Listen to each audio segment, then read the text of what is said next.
नमस्कार, स्वागत है आपका भारत लाइव में। मैं हूं आपके साथ विशाल यादव। बिहार की राजनीति की समीकरण अगर आप समझते हैं तो आपको पता होगा कि नीतीश कुमार इस बार कितने मजबूत हैं और कितने इस बार कमजोर हैं। तमाम समीकरण साधने का प्रयास कर रहे हैं। हर गुट में जाकर के बात करें हम, बीजेपी भी खुद को मजबूत करना चाह रही है, पिछले बार से इस बार ज़्यादा मजबूत है। वहीं अगर हम बात करें नीतीश कुमार की, नीतीश कुमार 43 सीट पे आ गए हैं, लेकिन क्या कुछ वो प्लान बना रहे हैं, उनके प्लान को बड़ा झटका लगा है। तो चलिए क्या वो प्लान जिसको झटका लगा है, हमारे सहयोगी सुमन बताएंगे। सुमन बताइए, कौन सा वो नीतीश कुमार लगातार प्लान बना रहे हैं जिसको कहा जा रहा है कि झटका लग गया है? देखिए, नीतीश कुमार के नाम में ही नीति है, ये बात बहुत पुरानी है भारत लाइव के संदर्भ में जी। हमारे संपादक डॉक्टर नमन मिश्रा इन बातों को जो है बार बार कहते रहे हैं कि नीतीश कुमार के नाम में नीति है। और जब भी नीतीश कुमार की नैया डगमगाती हुई नजर आती है, नीतीश कुमार अपनी नई नीति लगा करके संभाल लेते हैं। लेकिन क्या इस बार अपनी जो डगमगाती हुई उनकी नैया है उसे संभाल पाएंगे, ये एक बड़ा सवाल है। ये सवाल कालांतर में तेजस्वी यादव ने भी उठाया था। उन्होंने मधुबनी चुनाव की भी बात कर दी थी। इसके बाद अभी भी उनका दावा है और तरह तरह के जो है कयास लगते रहते हैं। लेकिन देखिए, बिहार में जब भी राजनीति की बात होती है तो जातीय समीकरण धूप और साये की तरह जो है बिहार की राजनीति के साथ है। जातीय समीकरण अपने आप आ जाता है। जैसे ही आप वीआईपी पार्टी की बात कीजिए तो समझ आ जाता है, आप नोनिया, बिंदु, बेल्लार, मल्लाह समाज के, सहनी समाज के लोगों की बात कर रहे हैं। मतलब वहाँ का उनका वोट बैंक है। जब आप जीतनराम मांझी की बात कीजिए तो उस समुदाय के जो है वोट बैंक की बात होती है। जीतनराम मांझी की, मांझी समुदाय के और भी अन्य समुदाय जो उनके साथ एसोसिएटेड है, उनके वोट बैंक की बात होती है। लेकिन जब भाजपा की बात होती है तो सवर्ण समाज की बात होती है, जो पोलराइज वोट की बात होती है, तो एक बड़ा वर्ग है जो भाजपा समुदाय के साथ है, भाजपा पार्टी के साथ है। ऐसे में नीतीश कुमार की जब भी बात होती है तो कुर्मी समुदाय की बात होती है। नीतीश कुमार खुद कुर्मी समुदाय से आते हैं। लेकिन नीतीश कुमार की जो स्टैंड है वो अपने जाति के बदौलत नहीं थी, नीतीश कुमार की नीति के बदौलत स्टैंड थी। लेकिन कालांतर में नीतीश कुमार ने भी देखा है कि एक प्लेटफॉर्म की जरूरत है और प्लेटफॉर्म के रूप में वो किसे ले रहे हैं? जातिगत आंकड़े को। यानी कि अगर किसी जाति का वोट बैंक आपके पास है तो उसके ऊपर चढ़ करके ही आप अपना बलबूता जो है, अपना दमखम दिखा सकते हैं और दूसरे को अपना आंख दिखा सकते हैं। तो नीतीश कुमार इन बातों को अब जान गए हैं। पहले नीतीश कुमार जो अफसर साहों के बदौलत सरकार चलाते हुए नजर आ रहे थे, कि अब कालांतर में ये भी बातें स्पष्ट हो रही है कि नीतीश कुमार धीरे धीरे इन सभी बातों से छिटकते हुए नजर आ रहे हैं। उन्हें भी दिख रहा है कि जिन अफसर पर वो अपना दाव लगाते हैं वो किस तरह से कल किसी के निशाने पर चढ़ जाए तो नीतीश कुमार क्या करेंगे। बहुत सारे राज होते हैं तो उनको लेकर के नीतीश कुमार क्या करेंगे। तो ऐसे में नीतीश कुमार जातीय समीकरण की ओर रुख कर दिए। ऐसे में उसी रणनीति का एक हिस्सा है लव कुश समीकरण। आपने देखा कि उपेंद्र कुशवाहा जी की पार्टी रालोसपा थी, जो भले ही बिहार विधानसभा चुनाव में सीटें जीत करके नहीं आई हो, उनकी गठबंधन तो जीत करके आई थी, लेकिन कुशवाहा समुदाय के नेता के रूप में उपेंद्र कुशवाहा जी पूर्व काल से ही स्थापित है। क्या कि लंबा राजनीतिक कैरियर रहा है, केंद्र में मंत्री रहे हैं, शिक्षा मंत्री रहे हैं और समझिए रिकॉर्ड भी बनाया उन्होंने। शिक्षा मंत्री के तौर पर इस्तीफा देना किस बात को लेकर के कि वो कर नहीं पा रहे हैं। जब जो आपको चाहिए वही मिला हुआ है उसके बाद आप इस्तीफा देते, इतना बड़ा त्याग नहीं करता है। इसके बाद आपको साल बिल्कुल याद होगा कि जब बिहार विधानसभा चुनाव के जब नतीजे आए थे 10 नवंबर को, उसके बाद उसके साथ ही नतीजे के साथ ही एक ट्वीट भी आया था।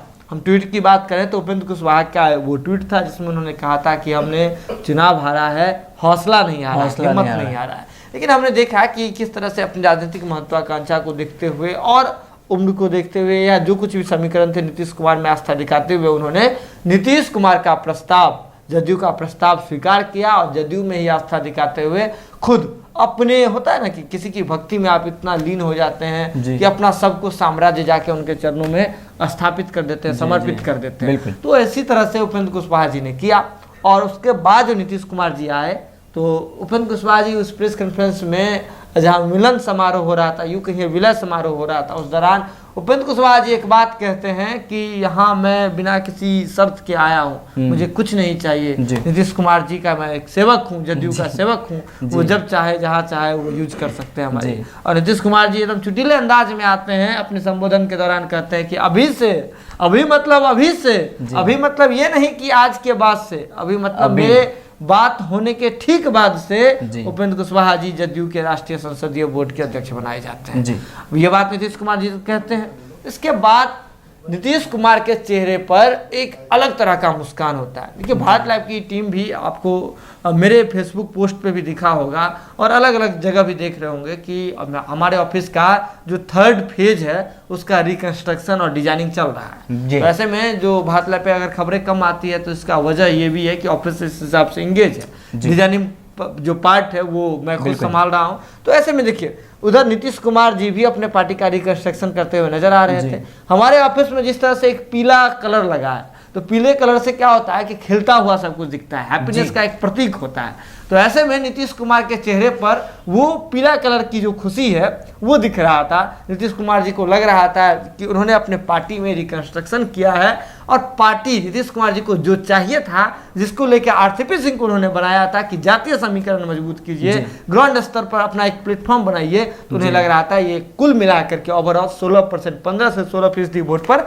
हमारा अब कब्जा हो गया और इसी के बदौलत हम अपनी राजनीतिक गतिविधि को आगे जारी करेंगे और अपनी राजनीति को चमकाएंगे। बिल्कुल। लेकिन नीतीश कुमार इस नीति में सफल हो गए थे, खुद को सर्टिफिकेट भी दे दिया था खुद हस्ताक्षर करके, लेकिन जो इंक था उसने बगावत कर लिया। अब इंक की बात हम देखें, कलम और इंक की बात इसलिए कर रहे हैं कि कलम सिखाने वाला भी और लिखना सिखाने वाला भी कोई हाथ होता है, वो गुरु होता है। अब इस बात को समझाने के लिए हमें आपको 90 के दशक में जाना होगा। 90 के काल में हम देखें 1994 फरवरी 1994 के आसपास का वक्त था। हो सकता है कि मैं 1-2 महीने इधर उधर हो रहा हूँ, लेकिन नीतीश कुमार जी जब अपनी राजनीति की आधारशिला रख रहे थे उस समय जिस जाति से आते उसका एक सम्मेलन हुआ था, कुर्मी समुदाय का सम्मेलन हुआ था। सतीश कुशवाहा जी बड़े नाम हैं जिन्होंने नीतीश कुमार जी को स्थापित किया राजनीति में, समाज के बदौलत, समाजीय जो उनकी छवि थी उससे बड़ा किया और उस समुदाय से वोट बटोरने की कोशिश की।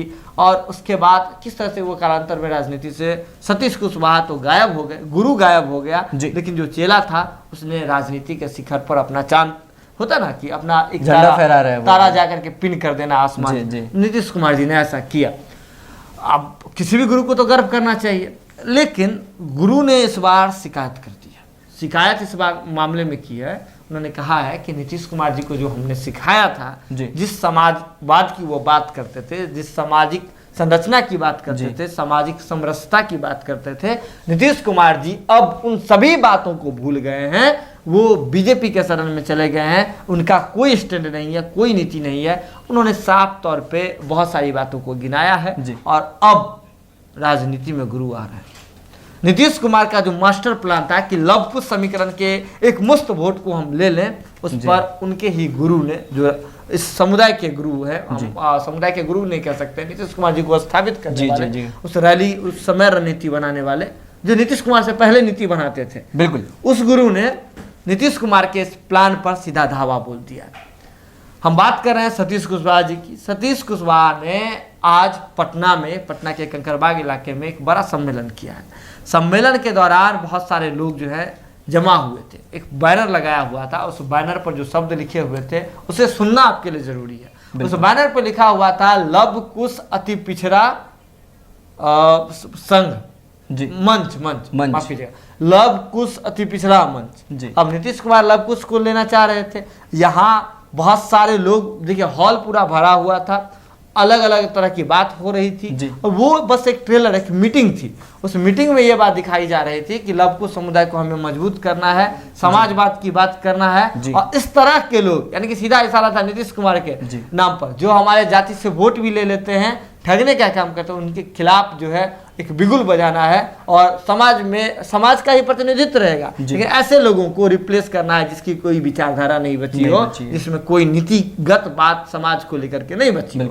ऐसे में सतीश कुशवाहा जी ने एक बिगुल फूंक दिया। उस दौरान अलग अलग समाज के नेता वहाँ मौजूद थे, नाई समाज के थे, अति पिछड़ा समुदाय में जो अल्पसंख्यक समुदाय के नेता थे वो भी वहाँ मौजूद थे, लव कुश समीकरण के नेता मौजूद थे और भी जाति के जो लोग हैं, विश्वकर्मा समाज के लोग मौजूद थे, बरही समाज के लोग मौजूद थे, इस तरह के लोग, नोनिया समाज के लोग मौजूद थे वहाँ पे।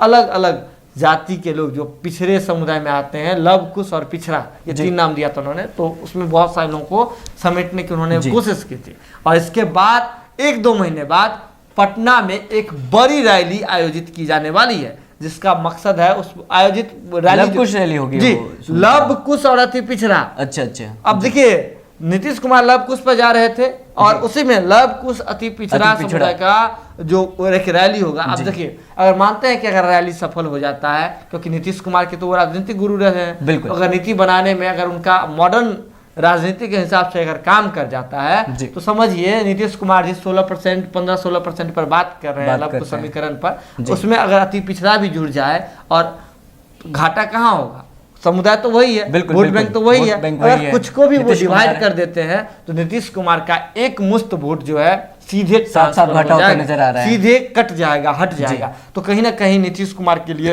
एक बड़ा ऐलान का घंटी हो गया है। ये जो समुदाय ने, हम बात करें जो सतीश कुशवाहा ने जो बिगुल फूंक दिया है और लव कुश और अति पिछड़ा समुदाय को साथ लेकर के जो रैली करने की बात कर दी है, उन्होंने अपनी राजनीतिक विचारधारा को लेकर के भी, समाज के उत्थान के लिए भी बात कर रहे हैं। लेकिन हमने देखा है बहुत सारे मंच बने हैं, शुरू में क्या मंशा होती है, इसका राजनीतिक हिस्सेदारी की बात हो जाती है, फिर पॉलिटिकल पार्टी में बन जाती है। क्लोजली में ले लीजिए ना, जो अभी सरकार में हिस्सा भी है, वीआईपी की ही बात कर लीजिए, निषाद विकास संघ बना था, इसके बाद पार्टी बन गई, मतलब आरक्षण के मांग को लेकर के पार्टी बन गई, फिर मंत्री बन गए, पार्टी में मांग हो गई हमें उप मुख्यमंत्री का भी पद चाहिए, एमएलसी का भी पद चाहिए, नाराजगी भी हो गई, उसके बाद आरक्षण अभी तक मिली नहीं, बाकी बहुत सारा चीज मिल गया। तो ये बातें हो रही है। लेकिन सीधे तौर पे देखा जाए मुद्दा, मेन मुद्दा यही है आज के रातों रात का कि नीतीश कुमार जी जिस 16% वोट को ये समझ रहे हैं कि हमारे पास आ गया और अंदर से उनके मन में लड्डू फूट रहा है, तो उसी 16% वोट पर नीतीश कुमार के राजनीतिक गुरु ने ही एक बार बड़ा हमला जो है उन्होंने कर दिया है और उसे विभाजित करने का, खंड खंड करने का पूरा खाका जो है उन्होंने तैयार कर लिया है। जी, तो आपने देखा कि किस तरह से नीतीश कुमार की जो प्लान है लव कुश समीकरण को साधने का प्रयास कर रहे हैं, उनके गुरु ने ही प्लान को फेल कर दिया है। आने वाले दिनों में देखना होगा कि नीतीश कुमार किस तरह से प्रयास करते हैं फिर से लव कुश समीकरण को साधने का। तो देखते रहें भारत लाइव। अगर आपने अभी तक हमारे यूट्यूब चैनल को सब्सक्राइब नहीं किया है तो सब्सक्राइब कर लें। अगर आप हमारे रातों रात को फेसबुक पर देख रहे हैं तो हमारे पेज को लाइक करना ना भूलें। धन्यवाद। अगर ये वीडियो पसंद आई और वह बिहार के राजनीति और बिहारियत से सरोकार रखेनी तो सब्सक्राइब बटन दबा के चैनल के सब्सक्राइब कर ली। ओजे एगो घंटी बा, ओकरा बटन दबा देला से कुल सटीक और मारक खबर रुआ मुफ्त में मिल जाई। अगर रुआ पत्रकारिता के हमनी के नया प्रयोग में सहयोग कर चाहतानी तो ज्वाइन बटन दबा दी। पेटीएम नंबर नोट कर ली 9386816700। धन्यवाद।